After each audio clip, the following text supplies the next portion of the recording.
Speaker today is Dr. Robert Wermers. Dr. Wermers is an endocrinologist. He's the medical director of the bone histomorphometry laboratory at Mayo. He is also associate professor of medicine at Mayo. He has been extensively published, and he is an authority in bone disease, and we're fortunate enough to have him here today to discuss osteoporosis. And please join me in welcoming Dr. Wermers.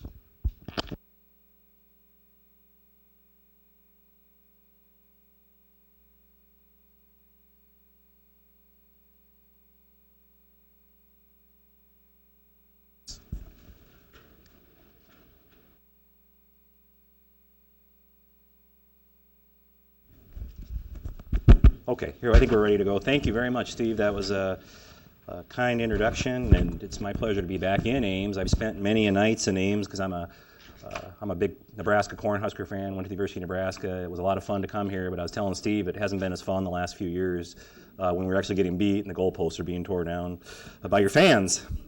And your engineering majors really know how to tear down goalposts, I'll tell you that. That's what I've learned. So again, thanks very much for having me here. I'm going to talk to you about the three most common questions I think that I get asked in treating osteoporosis. So it's a little bit more than just how to treat osteoporosis. I'm going to go through some of the controversial topics and have quite a bit to cover. So with that introduction, the first thing, though, before we do anything, is to really decide, is osteoporosis therapy appropriate? And so what I want to do is I have a few cases in here, and I want you to just think a little bit about this. This is a 50-year-old postmenopausal female, has had has been menopausal for 1.5 years, and she really is pretty healthy. She has no osteoporotic fractures. She really doesn't have any risk factors. She's healthy. She takes calcium and vitamin D. Her family history is unremarkable for hip fracture, and she's normal-sized and otherwise unremarkable physical examination. She has a secondary cause evaluation, realizing about 1 in 3 women with osteoporosis have an underlying contributing factor.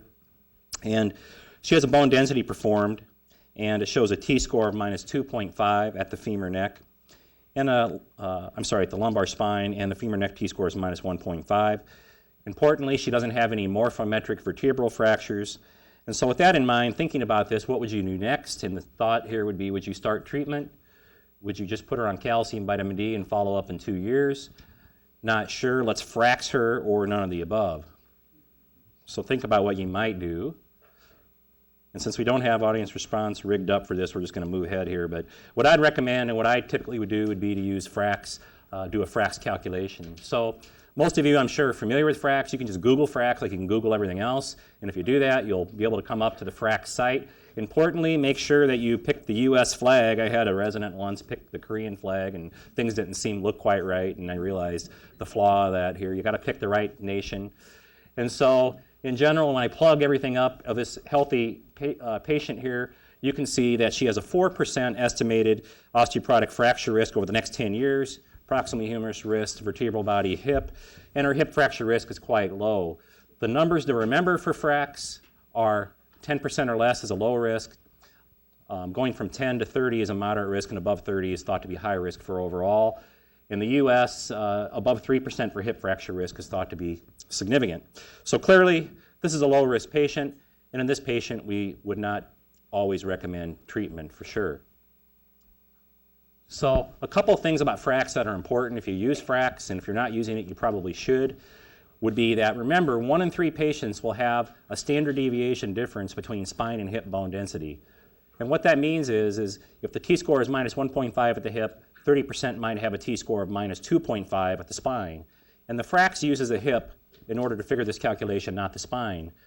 As it turns out, in models that have put in the spine bone density, it does increase your risk by about 13%, but very rarely does it change you from a low risk to a moderate risk, or even a moderate to high risk category. So it doesn't, at this point, seem to have a huge impact on decision making, but it's important to be aware of that. This model doesn't incorporate fall risk. Remember, if you ask a patient if they've fallen in the last year, they have a 30% higher risk of falling that next year. And you break a hip by falling, okay? You break a hip by falling. So this doesn't incorporate that. The other thing it doesn't do is it doesn't incorporate many secondary risk factors. It does have rheumatoid arthritis and steroids, but there's other things like primary hyperparathyroidism, bariatric surgery, and so on that aren't included. And it's only valid for postmenopausal women and men over 50 years of age, untreated patients. So if they're on bisphosphonates, it's really not valid to do a FRAX calculation. So then you get into this decision-making process with the patient in your 15-minute visit where you do your history and physical. And remember, one thing if you're not doing that I really would encourage is you want to look in asymptomatic patients to see if they have morphometric vertebral fractures. In Olmsted County, only 1 in 3 patients who breaks a bone in their vertebral body sees their doctor. 2/3 of patients have asymptomatic fractures. That's Aunt Bessie when you see her at the Christmas party this year, who has kyphosis, who's lost about 3 inches in height, who maybe is unstable when she's walking. So think about thoracic and lumbar spine films, and think about, or doing, I don't know if you have it here, but we also can do vertebral fracture analysis when our bone density is done, which is another way to image the spine. So I usually do targeted laboratory screens, and then patient may not be willing to be treated, and that's fine. We'll do everything else we can, and we'll talk about these two later. And then you have a whole slew of things to think about. And when you're thinking about what to use, there's many factors to consider, including, is it an acute fracture? How bad is the disease? What does the patient prefer? Patient preference is a hot topic. What's their dentition like? Because that might influence your choice of a bisphosphonate, perhaps, or maybe waiting on using the bisphosphonate. Do they have CKD? Because that's going to alter your choice on what medication you're going to use. So if they have chronic kidney disease, that's going to make a drastic impact on your decision making. Do they have other diseases that contribute, such as glucocorticoids, that might influence your decision? And then finally, can the patient take pills orally? If not, we might think about an intravenous source. Now, medication cost, and then again, you decide on whether you're going to treat them or not treat them and do all the other stuff. Remember, we can give them all the bisphosphonates in the world, but you can still fracture unless you're wearing a Minnesota Vikings football uniform, and then maybe you'll be okay. But it's hard to go to the bathroom when you're wearing those football uniforms. So then the next decision is what are you going to treat them with? And the concept here we're going to go into is bisphosphonate drug holiday, and the reason is because look at the cost of medications. When you look at generics, we look at maximal allowable cost, and a year's worth of a bisphosphonate is about $45 for generic alendronate. So when you're deciding on treatment, pretty quickly, if they can take pills, you're going to come down, drill down pretty quickly to the most cost-effective approach, and everything else is going to be comparable unless you use teriparatide or Forteo, which will be more expensive therapy, obviously. So that leads me into what the first section of this talk is, and that is when should I consider taking a break with the bisphosphonate? And hopefully not literally a break. So here's the patient. Which of the following would you recommend for this 60-year-old patient 7 years after surgery, 6 months prior to this image? So this is a lady that I saw. She's in Rome, Italy with her husband. Her husband's getting off the airplane, has a suitcase with a briefcase on top of it. Briefcase slides off, hits her in the lateral thigh, and her bone breaks. And this is what happened. This is what happened. On her contralateral side, as we see in about 30% of these patients, she has this cortical beaking. I don't see a dreaded black line from where I'm at, but maybe you can even see a dreaded black line, which is a fracture extending out into the periosteum.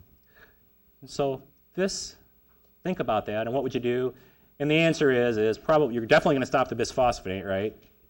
And maybe use Forteo, although I have to say that is in a couple of case reports and certainly not recommended necessarily. But most importantly, go to orthopedic surgeon. So for sure, get an orthopedic surgeon, and for sure, stop your bisphosphonate. So that's an atypical femur fracture, right? This is a dreaded atypical femur fracture, and this is what a lot of patients are talking about.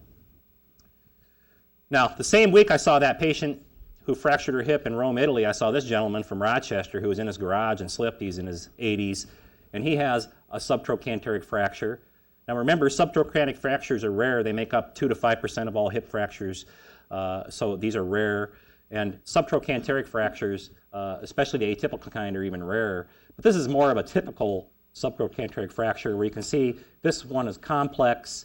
You don't see cortical thickening. If you go back to that previous film, whoops, let's go previous here. Oh my. This is where you get technically challenged. Here we go. You can see the difference here. This is straight across, cortical thickening, bilateral. About 75% of patients will complain about prodromal pain. So one of the questions I commonly get asked about atypical femur fractures is should I do x-rays on all my patients who've been on bisphosphonates? And no, I wouldn't do them because they're rare and you're going to do a lot of negative x-rays. But if a patient who's on bisphosphonates is complaining about hip pain, I would probably get an x-ray on that patient to see if you see the dreaded black line or if you see cortical beaking or any signs such as this. A couple things about atypical femur fractures. Okay. First of all, they're, again, subtrochanteric or femur shaft fractures are rare, and these are even rarer. You can see them with and without bisphosphonates. There's a disease called hypophosphatasia, which is an enzyme, basically alkaline phosphatase deficiency, and this is a typical fracture in patients with hypophosphatasia. You can see this in military recruits where they have repetitive trauma, but the bottom line is people who get atypical femur fractures have the same features. They have cortical thickening, and the typical findings that you saw even with bisphosphonates. In the atypical femur fractures reported with bisphosphonates, those fractures have been reported as soon as a month after starting a bisphosphonate. I saw a patient who had an atypical femur fracture, got started on a bisphosphonate, and had another one 3 years later. So you need to be a little careful and realize that they're not specific for bisphosphonates, but I think there's little doubt at this point in time that there is an association between bisphosphonate use. And I think it's clear that the longer you use bisphosphonates, the more your risk is. And the most recent article came out just 3 days ago, so I don't have a slide on that, but it's out of Kaiser Permanente, where they estimate that after 8 years of bisphosphonates, an age-adjusted risk is 113 per 100,000 per year. Now, think about that, because if you look at the FIT trial, the pivotal trials for alendronate, the risk of an 80-year-old woman in the FIT trial of having a typical hip fracture is 4,200 per 100,000 per year. So 113 versus 4,200. So it's the risk of hip fractures is huge, and not atypical femur fractures, typical osteoporotic fractures. The risk is high in at-risk individuals. So what I want you to remember is even though we worry about these, they're rare. It may be more common in certain subsets, like especially some data is coming out on Asian populations that may be predisposed to this. Steroids could potentially predispose, but we really don't know for sure at this point in time. But what I want you to take home is these happen, they're associated with bisphosphonates, but please reassure your patients that if they're a high enough risk to be treated, that their benefits will clearly outweigh the risk of using this medication. And that's really what I spend a lot of time talking to patients about now, because compliance with medications and bisphosphonates in general is a little bit of a problem. So the concept of a drug holiday comes from the fact that bisphosphonates are retained within your skeleton. They bind tightly to hydroxyapatite.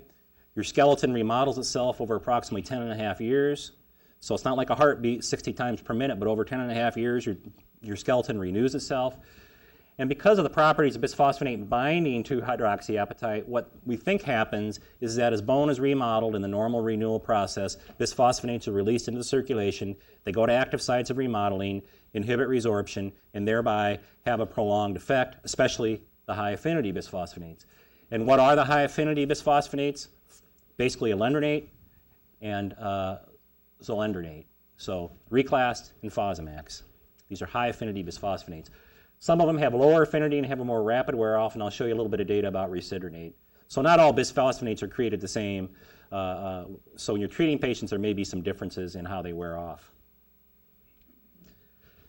So that leads us to trying to decide when should we consider taking a break and who might benefit from not taking a break. And this is controversial. What I'm going to do here is tell you that this is my opinion from what I see in the literature, and so you can take it or leave it, but these are some thoughts that I have on the topic.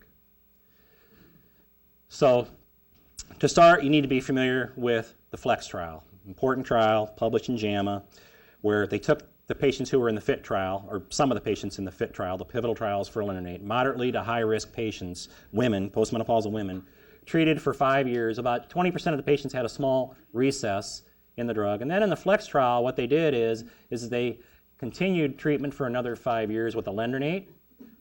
So these were when we were using daily bisphosphonates, not weekly, but we think they're equivalent.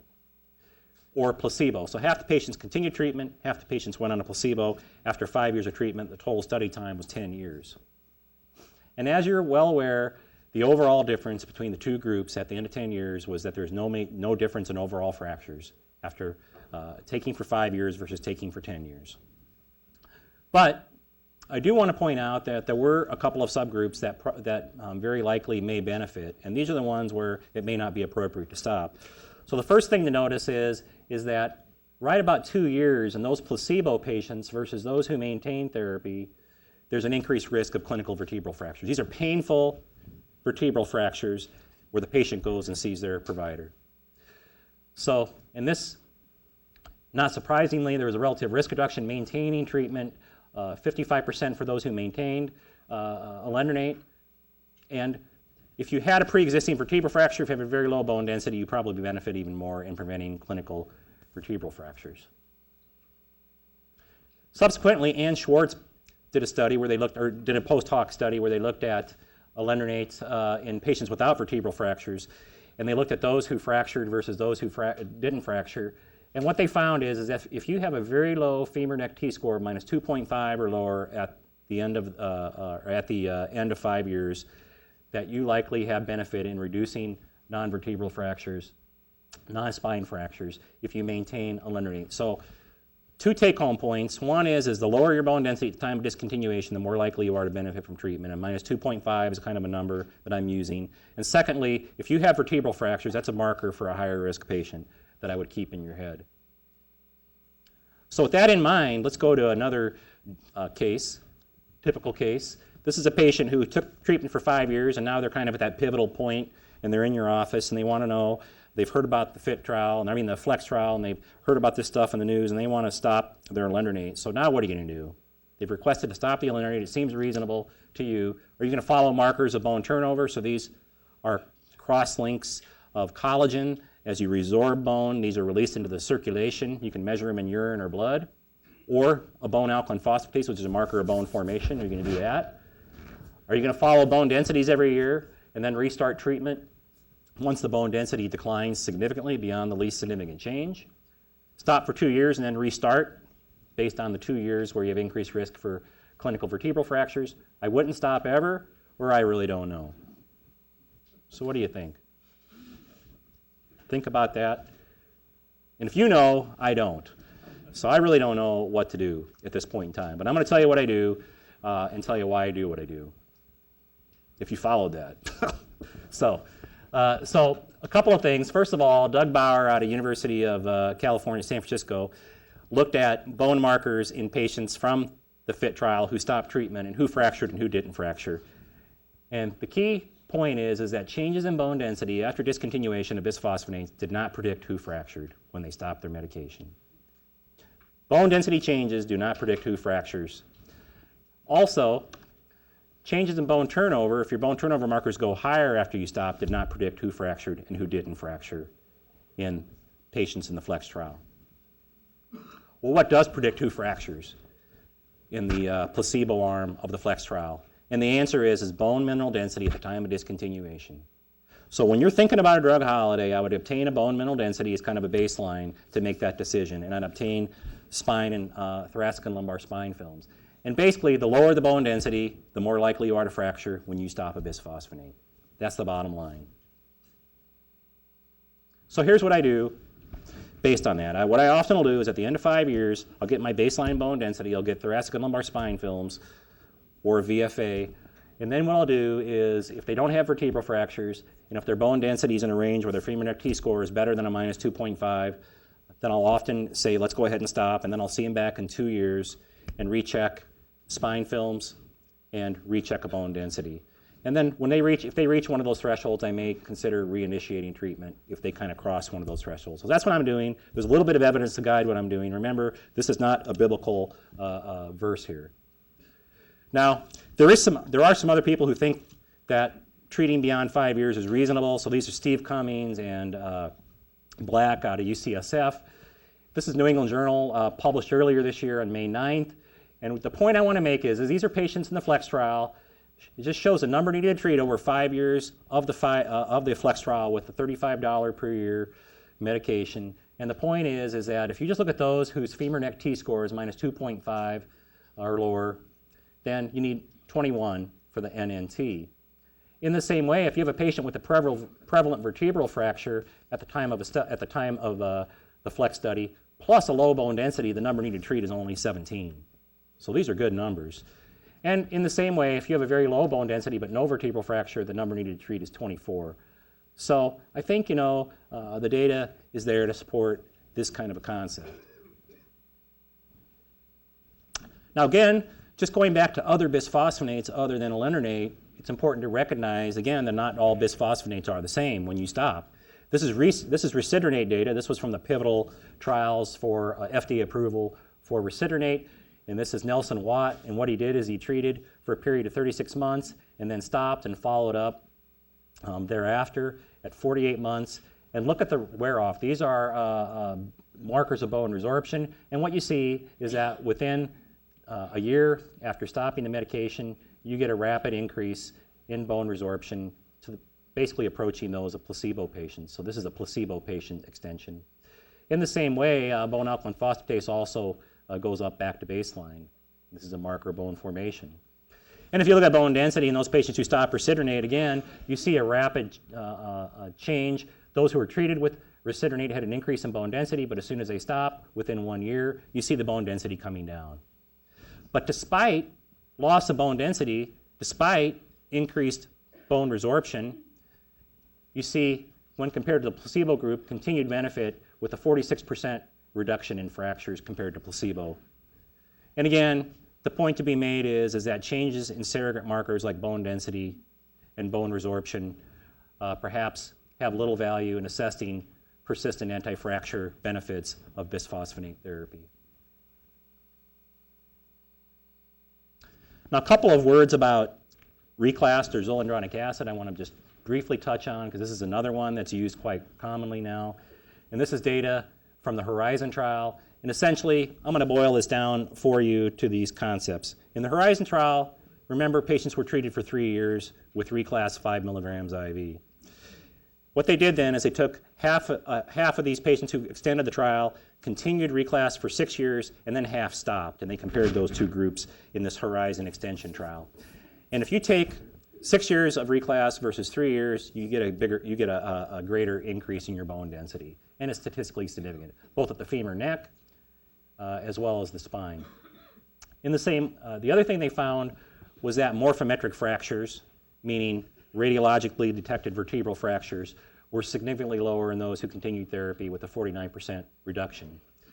There's no safety difference except patients who went on placebo had higher blood pressures, whatever that means. That's a positive, I guess, effect. Now, more recently, in unpublished data, but other than an abstract form, but I saw the presentation at one of our major bone meetings, they looked at, well, who stops reclass in the placebo arm of that 6-year trial? Who are the ones who fractured? And again, what held true was the lower your bone density at the time of discontinuation, the more likely you were to fracture, such that if your femur neck T-score is minus 2.5 or lower at the time of discontinuation of reclass, your risk of fracturing was significantly higher than those who didn't stop. And in the same way, if you had suffered a fracture, a morphometric fracture during that 3-year trial with reclass, you are more likely to benefit from maintaining therapy. Okay? So the same themes seem to be holding true. Vertebral fractures, absolute bone density, or bone density at the time of discontinuation, those themes seem to be holding true with another potent anti-resorptive with high affinity for hydroxyapatite. So to summarize then, this section, high affinity bisphosphonates have a prolonged effect after discontinuation. Discontinue these medications in low-risk patients after 5 years, and then consider follow-up perhaps in 2 years with a BMD and VFA or thoracic and lumbar spine films. I still consider maintaining therapy beyond 5 years in those patients where they have high-risk features, vertebral fractures and very low bone densities. I don't do that with everybody. I use some clinical judgment in this, but if it's an 80-year-old person who's high risk versus a 50-year-old, I might vary what I decide here. So again, you need to use some clinical judgment. I didn't mention this, but remember that all other osteoporotic therapies, including denosumab or Prolia, have a rapid wear-off.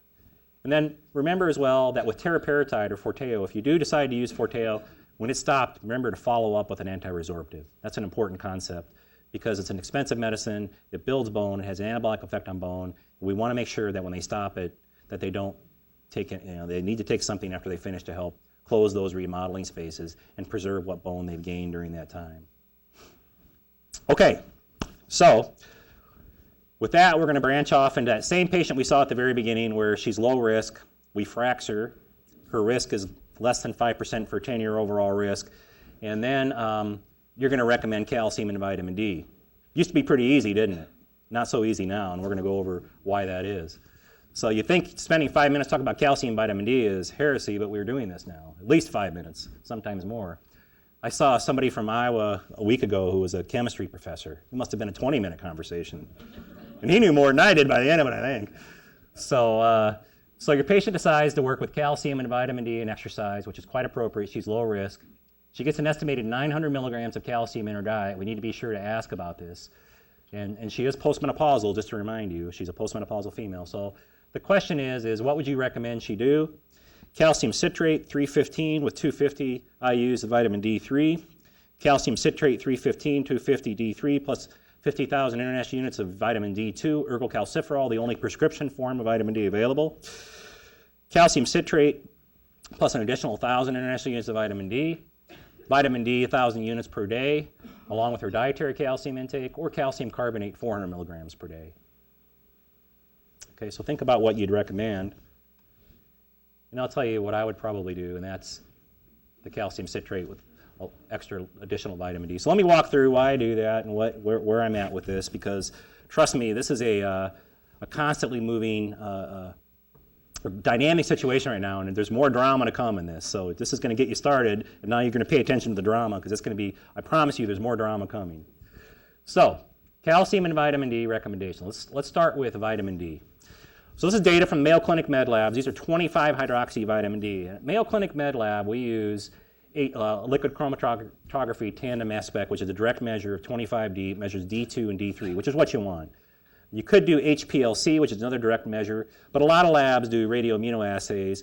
The CV, the intra-assay variation with tandem mass spec is about 5% for measure to measure. With radioimmunoassays, it's double that. It's 10 to 12%.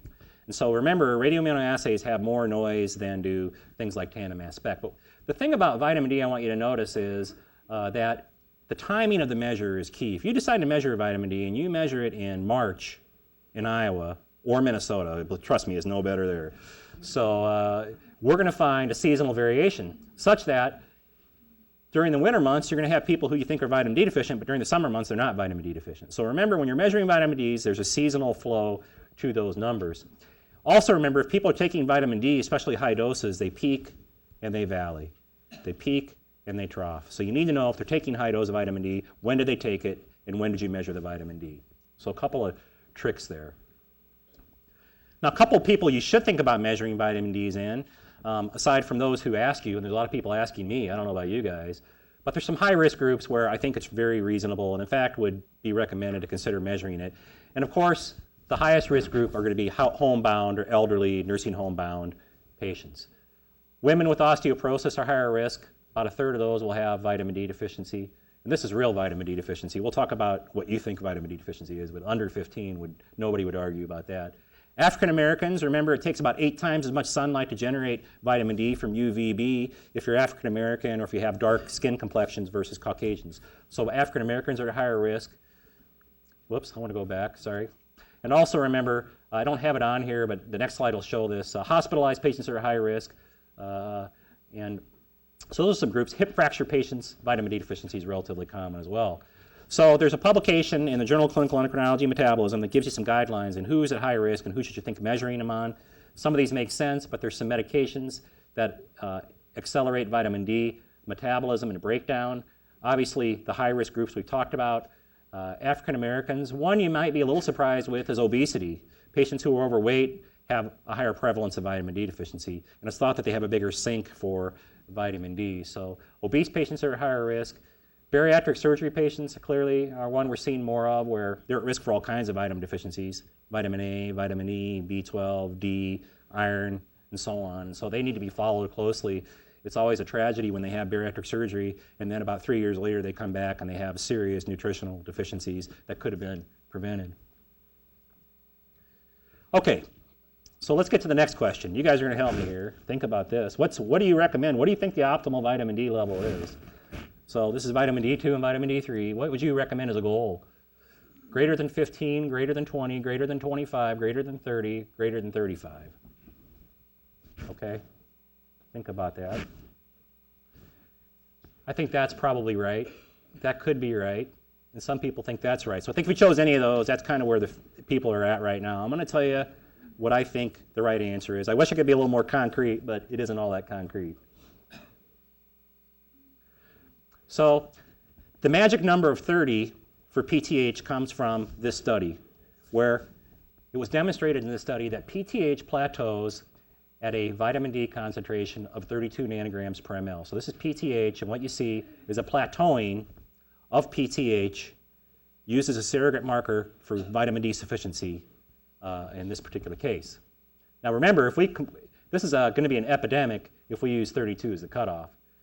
But what I want to tell you is that it isn't all that crystal clear to me, and it certainly isn't crystal clear to Chris Gallagher and Cy at Creighton University, where they looked at all the different studies of vitamin D PTH plateaus with vitamin D measures, and these are the results that different studies have found, and it's all over the board.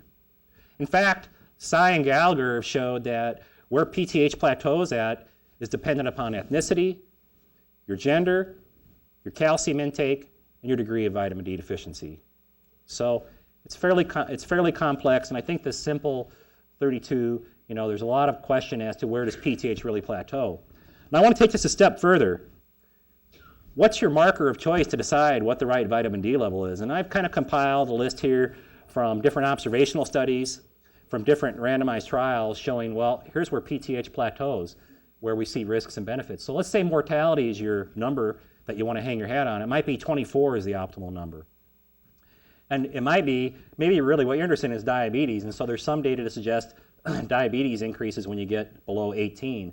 And so the point I'm trying to make here is that what you think the optimal level of vitamin D is might depend on what your most important clinical marker is. And you can pick your clinical marker, and we're going to go through a few of these clinical markers here. So keep that in mind when you're looking at what you think the optimal level is. Okay, so with that, what we're going to kind of branch here to is how much vitamin D should I recommend? And essentially, what the Institute of Medicine has come out with in the last 2 years are these recommendations. And all you need to remember for those of us who take care of adults would be basically 600 and 800. So 800 for postmenopausal women who are older than 70, and so basically anybody older than 70. Older individuals, higher risk for vitamin D deficiency, recommending you take 800 units of vitamin D and 600 for everybody else based on Institute of Medicine recommendations. Also notice upper limit where toxicity could occur is 4,000 units. So there's quite a wide range of what you could recommend. So keep that in mind. And what I want to do next is go through some of the data with vitamin D. There's a lot of problems with vitamin D studies. A lot of these studies are observational, cross-sectional trials. How many here remember the estrogen cross-sectional studies done on postmenopausal women suggesting that there's cardiovascular benefit to taking estrogen? How many of you remember vitamin B studies saying there's a benefit to taking vitamin B in patients? So there's all kinds of studies that have sounded good in observational cross-sectional trials, but when randomized placebo-controlled trials are done, the studies didn't actually pan out and actually showed harm in some of these studies. So the point I want to make is although observational trials are interesting, and we hear about them in the news every single day on CNN, when I watch CNN every day, I get some observational trial up there saying this causes that, and my patients come in and say, well, I heard coffee's good for me one day and coffee's bad for me the next day. Well, these are observational trials, right?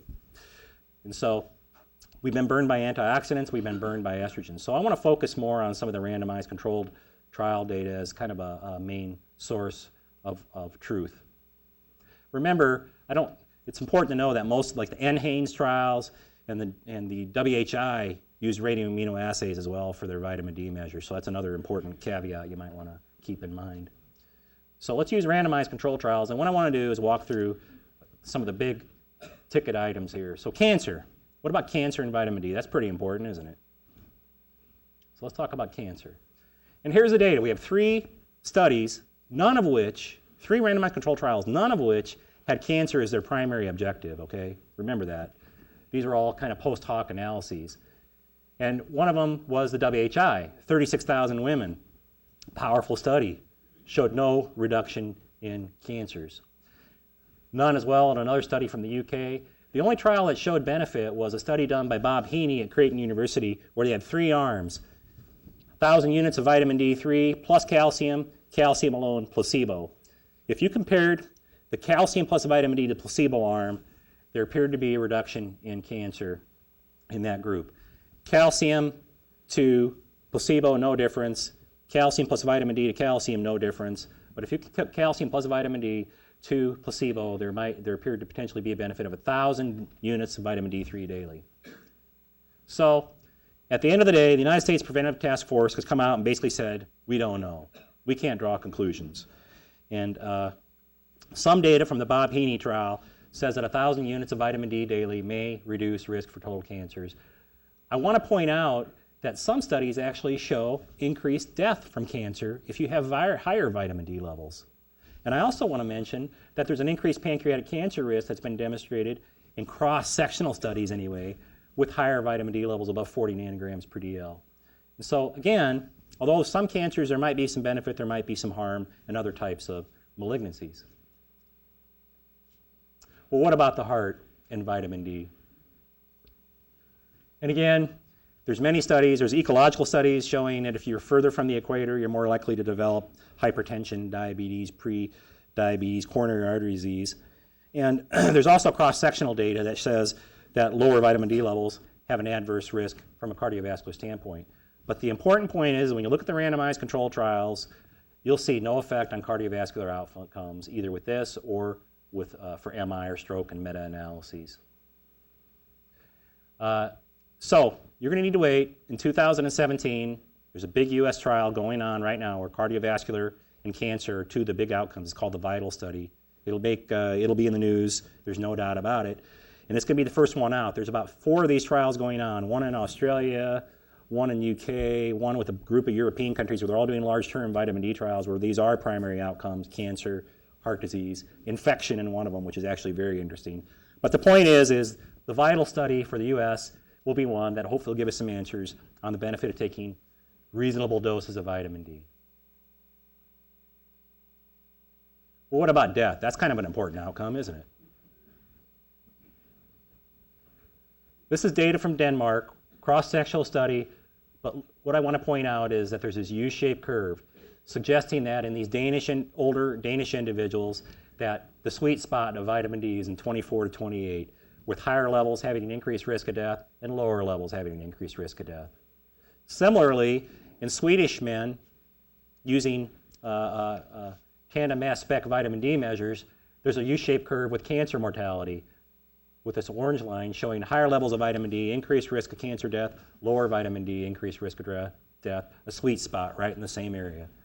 In the same way, if you look at all-cause mortality, it's a parabolic curve, a U-shaped curve, with kind of that sweet spot being right in that 20 to 30 range. Cardiovascular disease does seem like it plateaus in this, as well as the Framingham cohort. So lower levels maybe, higher levels not so much for CV mortality. Now, it's important to note that although those cross-sectional studies suggest that there's a U-shaped curve, when you look at randomized controlled trials, and specifically the WHI, there was no impact on mortality with calcium plus vitamin D. There's been one meta-analysis showing potential reduction in mortality with vitamin D. Another meta-analysis done by my colleagues at the Mayo Clinic, so I got to believe that one, right, says that there's a non-significant reduction in mortality. So when you look at randomized placebo-controlled trials, one says no, one says yes, one says no. I don't know. You can take it for yourself, but I think it's less than clear at this point in time. And finally, talking about the bones, this is where it gets even more confusing because I think, as we'll come to, this is where most of the data lies. But there are positive trials with vitamin D showing that 1,000 units of vitamin D reduces fall risk in Australians. And also, in UK women who were put on 1,000 units every 4 months, they reduced fractures by 33% or by a third. However, there's been trials recently that showed no benefit of vitamin D. So this is a randomized, double-blind, placebo-controlled trial in Australian women using, again, higher dose of vitamin D, 150,000 units every 3 months in vitamin D sufficient individuals, showed no difference in measures of falls, basically falls and muscle strength. And what's even more disconcerting is there have been 2 negative trials that showing harm. And the one I want to point out that's most interesting is Sanders, who showed that if you give 500,000 international units of vitamin D3 annually, these levels peak at 1 month, they actually have an increased risk of fractures and an increased risk of falls. So, when Dr. Sanders, I saw her speak recently, and what they're finding, and it hasn't been published yet, is that when you look at muscle strength, if your vitamin D level is low, muscle strength decreases, but if your vitamin D level is high, muscle strength decreases. It's a U-shaped curve, okay? There's also data from the study of osteoporotic fractures looking at frailty. This was done with tandem mass spec at the Mayo Clinic. Again, showing frailty is at its lowest in the sweet spot, 20 to 30. Higher levels and lower levels and higher levels were associated with increased frailty or a tendency to fall. And so at the end of the day, when you take all these things and you do a meta-analysis and you look at the randomized controlled trials of vitamin D alone, there's no definite benefit. The line crosses 1. So what are you going to tell your patients? Well, first of all, I think the Institute of Medicine guidelines are pretty reasonable. I think, in general, I try to give somewhere between 800 to 2,000 units in patients that I'm seeing, especially because in the winter in Iowa, in the winter in Minnesota, a lot of those patients will have some vitamin D deficiency. And also because daily low dose of vitamin D isn't going to cause any harm for the majority of patients. Also, if you just look at fractures in general, if you take 800 units a day, that's where the data lies for fractures, especially in those where you're taking calcium along with it. So it seems like there's some fracture data with vitamin D and calcium, 800 units. And so I think I'm kind of liking 800 to 2,000 on a daily basis as my recommendation. I think, though, that it's important for goals. I think 20 to 30 is kind of the area to shoot for. I question people who want those numbers really, really high to prevent heart disease and prevent cancer. And if you go on the internet, I guarantee you're going to find recommendations out there on that. And I think the other thing is the majority of studies on daily vitamin D replacement have demonstrated benefit in falls. But I think what we don't want to do is give high-dose intermittent vitamin D because there's some data. There's data out there suggesting this could be potentially harmful, getting those really high peaking levels of vitamin D. Okay, so remember, I just want to mention that vitamin D plus calcium is where the fracture data lies, and that's going to lead me right into calcium for the last few minutes here. So Institute of Medicine also came out with recommendations in 2011 for calcium. So what do you tell your patients based on this? And that's 1,200 milligrams for most postmenopausal women. And for older individuals, men and women above 70, it's going to be 1,200 milligrams. So 1,000 and 1,200 for adults are the 2 numbers you need to remember. So that patient I presented, why did I recommend 300? Well, she's taking 900. 900 plus 300 is around 1,200, okay? The problem is that the average calcium intake in women in the U.S.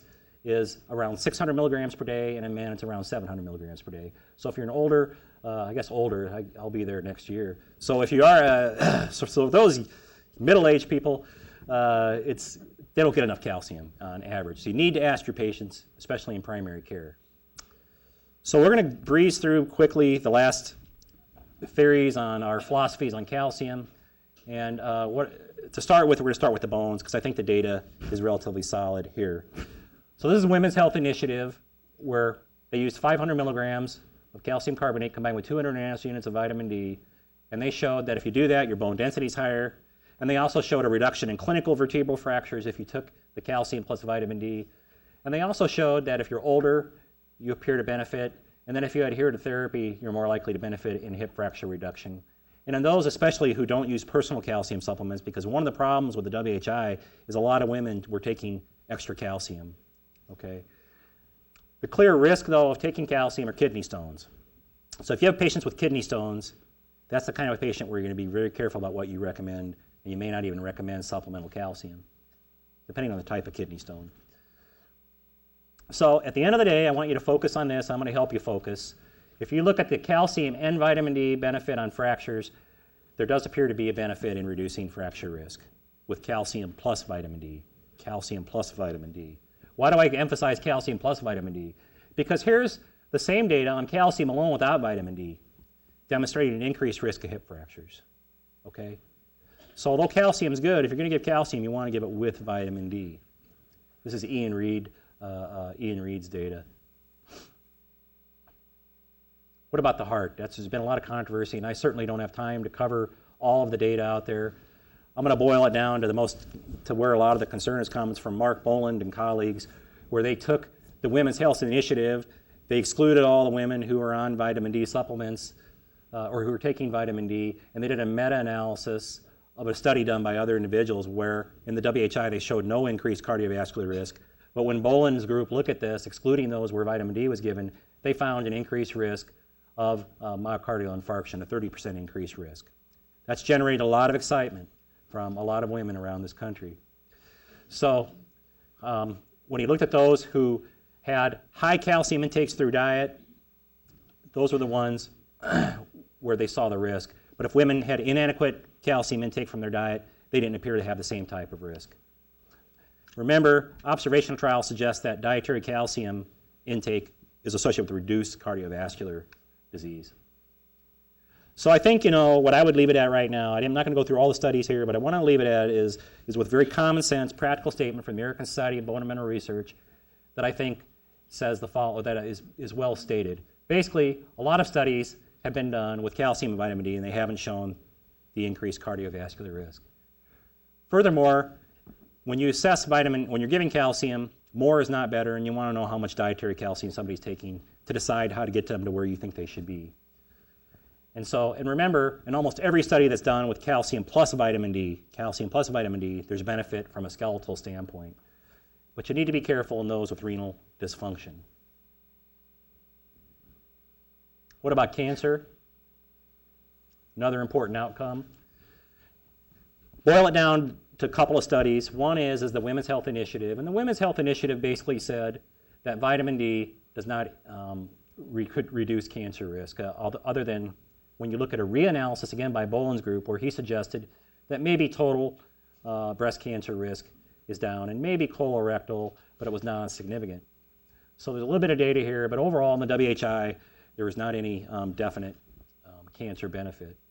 I want to point out that there is some concern, if you have men, and they know this a lot of times, that calcium intake, higher calcium intake, has been linked to prostate cancer and has been endorsed by some major societies as a possible cause of prostate cancer. And so in prostate cancer, there's a little bit of concern.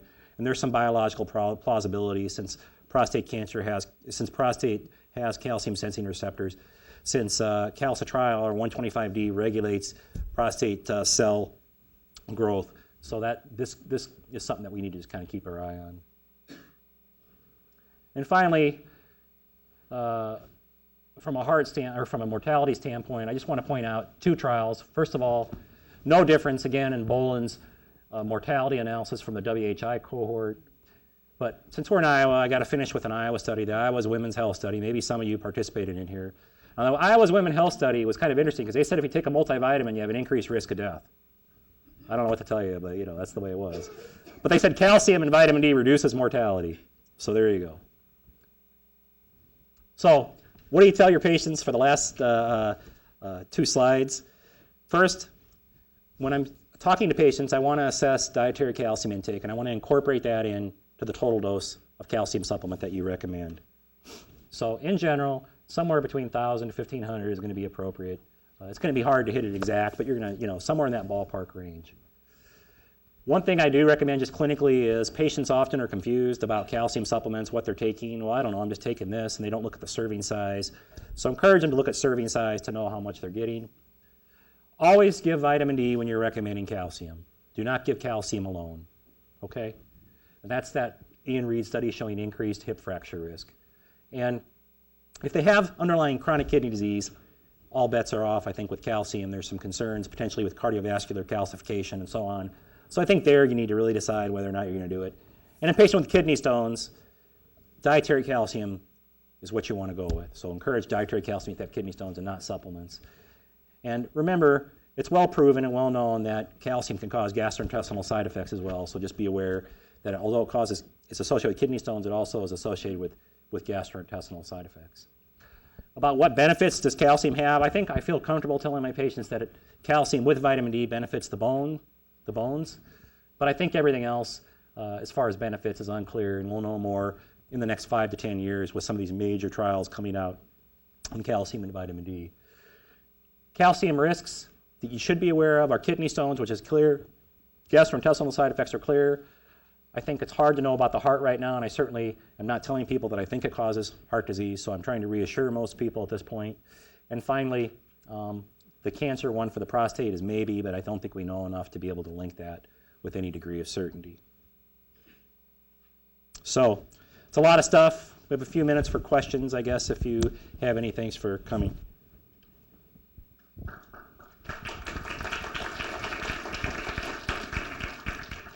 Saw a couple of hands up here. Dr. Wermers? Yeah.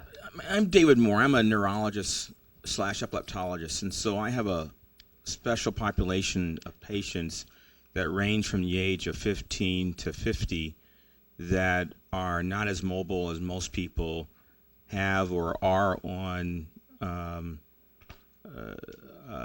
enzyme-inducing agents. And I do bone scans on these people and always come up with numbers that are high. And I guess the question is what's the thought in terms of how to treat those patients? Because they don't fit the normal mode and we don't really have averages or numbers to go by. So the question, I think, is in those patients with a neurologic disease where they're kind of immobile, they have high uptake on their bone scan? Yeah, their DEXA scans are... Oh, they're DEXA scans you're talking about. Okay, you're talking about BMDs. Okay, sorry. I was thinking bone scans, technetium. Okay, so... I mean, they're like, say, 2 to 2.5. Well, first of all, Lower. the main thing would be have they had fractures, and we don't have any data to support any kind of treatment in those individuals. So the answer first is make sure they're doing all the things right for their bones outside of medications, okay? In young individuals with bone disease, we think about a whole different category of diseases than older people, which is the most common. So, and clearly, as you're well aware, there are these mechanosensors in the bone called osteocytes. They're osteoblasts that form cells. They get embedded within the bone. They send out mechanical signals. And you've all seen those x-rays of tennis players where they have big bones on their right arm and smaller bones on the left arm with the right-handed. So we know that the mechanical sensors are important in maintaining bone integrity. But the real question is there any benefit to giving them a medication to increase their bone density? And the answer is no. And in general, I probably wouldn't recommend it unless they're breaking their bones. The only thing that might make sense is considering an anabolic agent like teriparatide, but there's some thought that they may not respond as well to anabolic therapy as they kind of have low bone turnover to begin with. So unfortunately, I don't know if there's any great answer to treating them. Probably avoiding falls, making sure they're doing everything else right. If they're breaking bones, then I might do something unconventional. Then one last question, is there a utility in doing bone dextometries on these patients to see where they're at? You could. I mean, the two reasons to do bone density, one is to see if they're at risk for fracture. Most of the data is going to be in older individuals there. The second, though, purpose would be if they have a low bone density but they're losing, so to monitor, to assess their serial changes is the second reason to do a bone density. So it would be useful, I think, to know if they're declining at a rapid pace. If they're on prednisone, for example, that would be a good reason to make sure you do bone density in a younger individual. But in your patients, maybe it would serve as a baseline marker, and I do everything I can to maintain what they have, physical therapy and so on, but then maybe do another one 2 to 3 years down the line. And if you were seeing a rapid decline, then maybe you get more interested in looking for something going on, vitamin D levels and some other things like that. So that's the reason I would do it, I guess. Yeah. Hey, thanks for a great talk on a confusing subject. I wondered if you had any thoughts about the immune system as it relates to vitamin D. We've seen a smattering of data on the common cold and respiratory infections correlating with that, and there's certainly a robust body of literature on anaphylaxis and allergic disease, and at least an association, if not a causality, with low vitamin D levels. No, I agree. I mean, clearly vitamin D has important implications for the immune system, and there are clear immune mechanisms where vitamin D regulates these immune functioning cells. There's some data probably that you're aware of in treating tuberculosis, the old sanitariums. There is some data published probably 4 or 5 years ago now showing that there might be benefit in giving vitamin D and healing tuberculosis faster. I think there's a lot of interest in that area, and there is some limited data on colds and improving, you're having less upper respiratory illnesses with the vitamin D. But at the end of the day, to recommend it based on that, I think, is probably what I would do is avoid vitamin D. I wouldn't use high dose of vitamin D, but I think it's reasonable to take 1,000, to 2,000 units a day if you want to do that, because it's unlikely to cause harm to help prevent these things. But one of the trials I talked about, the one done in, I think it's done in the UK, it's going to be around 2020, 2022, somewhere in that range. One of their outcomes are infections, and it's a randomized placebo-controlled trial. So I think what I'd probably say is right now it's reasonable to take low dose of vitamin D if you have those concerns, but there's not enough data to really say for sure it's reality at this point. I've got a quick question for you. As a family medicine physician, I tend to see a lot of patients that have come to me already on a bisphosphonate, and when I look back at bone densities, a lot of times they were in the osteopenic range and not the osteoporotic range. Yeah. So a lot of times I have that hard trying to decide, okay, do I leave this, they may be taking it for 2 or 3 years. Do I leave this patient on this? Do I take them off? Some of those kind of things. And I find it harder once they've already been told that they need to take something by somebody else, trying to convince them that maybe they don't need to continue to take something. So I was just wondering what your thoughts are as far as that situation. If I didn't think I would have treated the patient in the first place, I'd probably stop it, personally. That's me. There is there might be some women who are low on their fracture risk calculation, but we know in that transmenopausal period there can be a period of rapid bone loss. So there might be some benefit if somebody has rapid loss to prevent further bone loss, but clearly you're not doing that to prevent fractures. And the majority of those patients, if they'd been on it for 2 or 3 years, I'd probably stop it in those patients and then follow their bone density in a couple of years after that. Making sure they don't have fractures, by the way, so I get a thoracic and lumbar spine, because they have a fracture that you didn't know about, that changes the whole game. Okay? Other questions? Okay. Thanks for coming.